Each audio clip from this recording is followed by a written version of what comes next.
ಕೇಂದ್ರದ ನರೇಂದ್ರ ಮೋದಿ ಸರ್ಕಾರ ಒಂದು ಮಹತ್ವವಾದ ನಿರ್ಣಯವನ್ನ ಕೈಗೊಂಡಿದೆ. ಈ ಅಧಿಸೂಚನೆ ಏನ್ ಹೇಳುತ್ತೆ? RSS ಹೆಸರನ್ನ ಕೈ ಬಿಡಬೇಕು. ಏನಿದರ ಅರ್ಥ? ಸರ್ಕಾರಿ ನೌಕರರ ಮೇಲಿದ್ದ ನಿರ್ಬಂಧ ಈಗ ತೆರವುಗೊಂಡಿದೆ.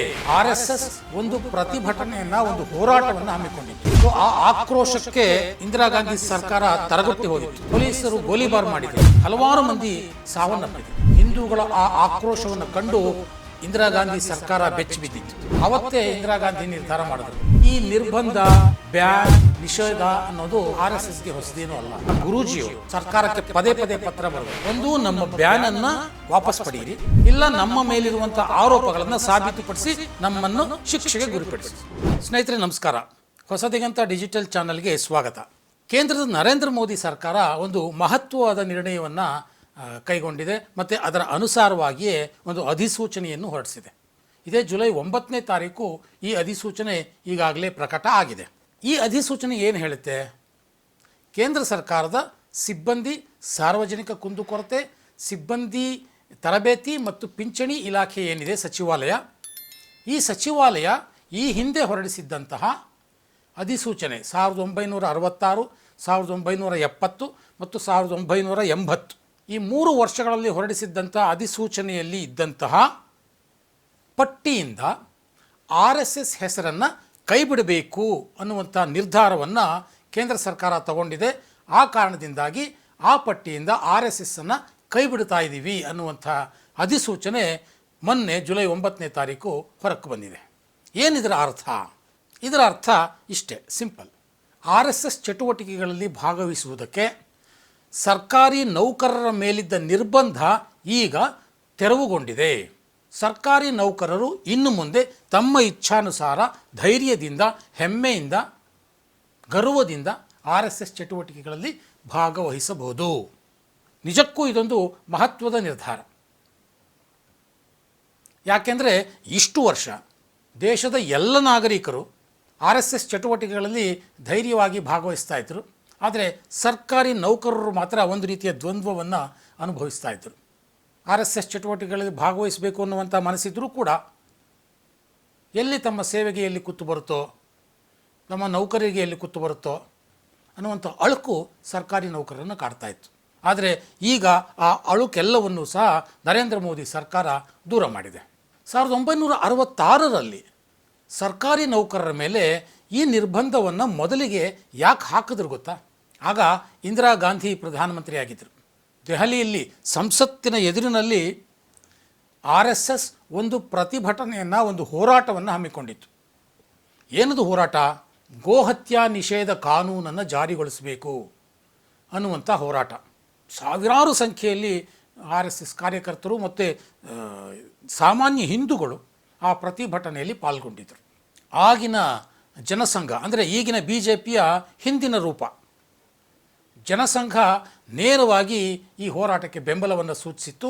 ತಾನೂ ಸಹ ತನ್ನ ಕಾರ್ಯಕರ್ತರಿಗೆ, ಮುಖಂಡರಿಗೆ ಈ ಪ್ರತಿಭಟನೆಯಲ್ಲಿ ಪಾಲ್ಗೊಳ್ಳೋದಕ್ಕೆ ಆದೇಶ ನೀಡಿತ್ತು.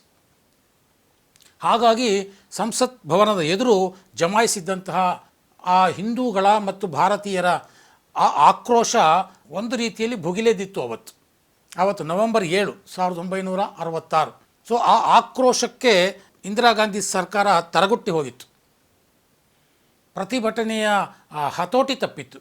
ಪೊಲೀಸರು ಗೋಲಿಬಾರ್ ಮಾಡಿದರು, ಹಲವಾರು ಮಂದಿ ಸಾವನ್ನಪ್ಪಿದರು.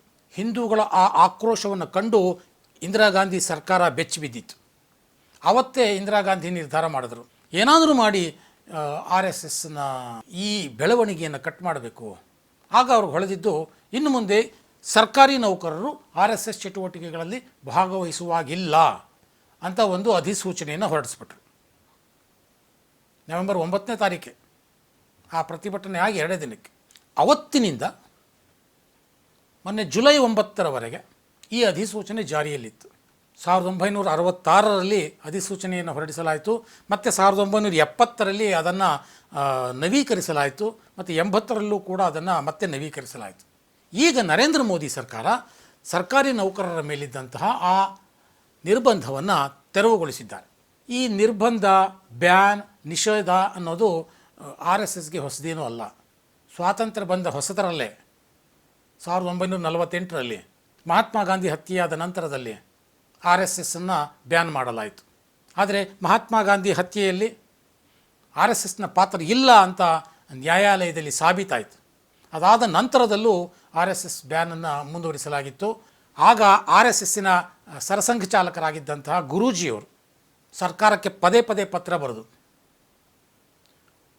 ಒಂದು ನಮ್ಮ ಬ್ಯಾನನ್ನು ವಾಪಸ್ ಪಡೆಯಿರಿ, ಇಲ್ಲ ನಮ್ಮ ಮೇಲಿರುವಂಥ ಆರೋಪಗಳನ್ನು ಸಾಬೀತುಪಡಿಸಿ ನಮ್ಮನ್ನು ಶಿಕ್ಷೆಗೆ ಗುರಿಪಡಿಸಿ. ಸೊ ಆಗ ಯಾವಾಗ ಆರ್ ಎಸ್ ಎಸ್ ಮೇಲಿನ ಆರೋಪಗಳು ಸಾಬೀತಾಗೋದಿಲ್ಲ ಅಂತ ಗೊತ್ತಾಯಿತೋ ಆಗ ಆರ್ ಎಸ್ ಎಸ್ ಮೇಲಿನ ಬ್ಯಾನನ್ನು ಲಿಫ್ಟ್ ಮಾಡಲಾಯಿತು 1949ರಲ್ಲಿ. ಅದಾದ ನಂತರದಲ್ಲಿ 1975ರಲ್ಲಿ ಇಂದಿರಾ ಗಾಂಧಿ ಎಮರ್ಜೆನ್ಸಿ ಹೇರಿದಾಗ ಮತ್ತೆ ಬ್ಯಾನ್ ಮಾಡಲಾಯಿತು. ಎಮರ್ಜೆನ್ಸಿ ಲಿಫ್ಟ್ ಆದಮೇಲೆ ಆ ಬ್ಯಾನು ತಾನಾಗಿ ವಾಪಸ್ ಪಡೆಯಲಾಯಿತು. ಹೀಗೆ ಆರ್ ಎಸ್ ಎಸ್ ಮೇಲೆ ಮತ್ತು ಆರ್ ಎಸ್ ಎಸ್ ಮೇಲೆ ಒಲವಿರುವಂತಹ ಸರ್ಕಾರಿ ನೌಕರರ ಮೇಲಿನ ನಿರ್ಬಂಧಗಳು ಈಗೇನು ರಾಷ್ಟ್ರೀಯ ಸ್ವಯಂ ಸೇವಕ ಸಂಘದ ಶಾಖೆಗಳಿಗೆ ಹೋಗ್ತಾರೆ ಅವರಿಗೆ ಹೊಸದೇನೂ ಆಗಿರಲಿಲ್ಲ. ಅಂತಿಮವಾಗಿ ಈಗ ನರೇಂದ್ರ ಮೋದಿ ಸರ್ಕಾರ ಸರ್ಕಾರಿ ನೌಕರರು ಸಹ ನಿರ್ಭೀತಿಯಿಂದ ಆರ್ ಎಸ್ ಎಸ್ ಚಟುವಟಿಕೆಗಳಲ್ಲಿ ಭಾಗವಹಿಸ್ಬೋದು ಅನ್ನುವಂಥದ್ದಕ್ಕೆ ಒಂದು ಅವಕಾಶವನ್ನು ಮಾಡಿಕೊಟ್ಟಿದೆ. ಸಹಜವಾಗಿ ಆರ್ ಎಸ್ ಎಸ್ ನರೇಂದ್ರ ಮೋದಿಯವರ ಈ ಅಧಿಸೂಚನೆಯನ್ನು ಮುಕ್ತ ಕಂಠದಿಂದ ಸ್ವಾಗತಿಸಿದೆ. ಇಂಥ ಒಂದು ನಿರ್ಧಾರ ಅಗತ್ಯವಾಗಿತ್ತು. ಕಾನೂನು ಬಾಹಿರವಾಗಿ ಸರ್ಕಾರಿ ನೌಕರರ ಮೇಲೆ ನಿರ್ಬಂಧ ಹೇರಲಾಗಿತ್ತು. ಈ ನಿರ್ಬಂಧವನ್ನು ತೆರವುಗೊಳಿಸೋದರಿಂದ ಡೆಮಾಕ್ರಸಿ ಇನ್ನಷ್ಟು ಗಟ್ಟಿಯಾಗಿದೆ.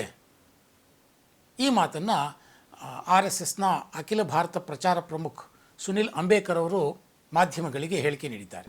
राष्ट्रीय स्वयंसेवक संघ गत 99 वर्षों से सतत राष्ट्र निर्माण के विभिन्न कार्यों में और समाज सेवा के जितने भी कार्य उसमें संलग्न है. राष्ट्रीय सुरक्षा हो, एकता का विषय हो, देश की अखंडता का विषय हो या प्राकृतिक आपदा के समय हो, ऐसे सभी समय पर पूरे समाज को साथ में लेकर संघ जो है समय समय पर कार्यरत रहता है. और ऐसे सभी कार्यों का विभिन्न प्रकार के समाज के जो प्रमुख लोग हैं उन्होंने ऐसे कार्य की सराहना भी की है और उन्होंने संघ के योगदान को महत्वपूर्ण भी बताया है. परंतु अपने राजनीतिक स्वार्थ के चलते तत्कालीन सरकार ने शासकीय कर्मचारियों को संघ के कार्य में भाग लेने के लिए पाबंदी लगाई गई थी, जो एकदम निराधार थी, जिसका कोई आधार नहीं था. परंतु अब वर्तमान शासन ने जो ये पाबंदी हटाने का निर्णय लिया है वो समुचित है और भारत की लोकतांत्रिक व्यवस्था को पुष्ट करने वाला है. ಯಾವಾಗ ಆರ್ ಎಸ್ ಎಸ್ ಮೇಲೆ ಬ್ಯಾನ್ ಆಯಿತು ಆಗೆಲ್ಲ ಆರ್ ಎಸ್ ಎಸ್ ಇನ್ನಷ್ಟು ಗಟ್ಟಿಯಾಗಿ ಹೊರಹೊಮ್ಮಿದೆ, ಇನ್ನಷ್ಟು ಬಲಿಷ್ಠವಾಗಿದೆ, ಇನ್ನಷ್ಟು ಹೆಚ್ಚು ವಿಸ್ತಾರವಾಗಿ ವ್ಯಾಪಿಸಿದೆ. ಇನ್ನು ಮುಂದೆ ಆರ್ ಎಸ್ ಎಸ್ಗೆ ಯಾವ ರೀತಿಯ ನಿರ್ಬಂಧವೂ ಇರೋದಿಲ್ಲ ಅನ್ನುವಂಥದ್ದು ಲಕ್ಷಾಂತರ ಕೋಟ್ಯಾಂತರ ಭಾರತೀಯರ, ಲಕ್ಷಾಂತರ ರಾಷ್ಟ್ರೀಯವಾದಿಗಳ ಮನಸ್ಸಿಗೆ ಒಂದಷ್ಟು ನೆಮ್ಮದಿಯನ್ನು ಕೊಟ್ಟಿದೆ ಅನ್ನೋದಂತೂ ಸತ್ಯ.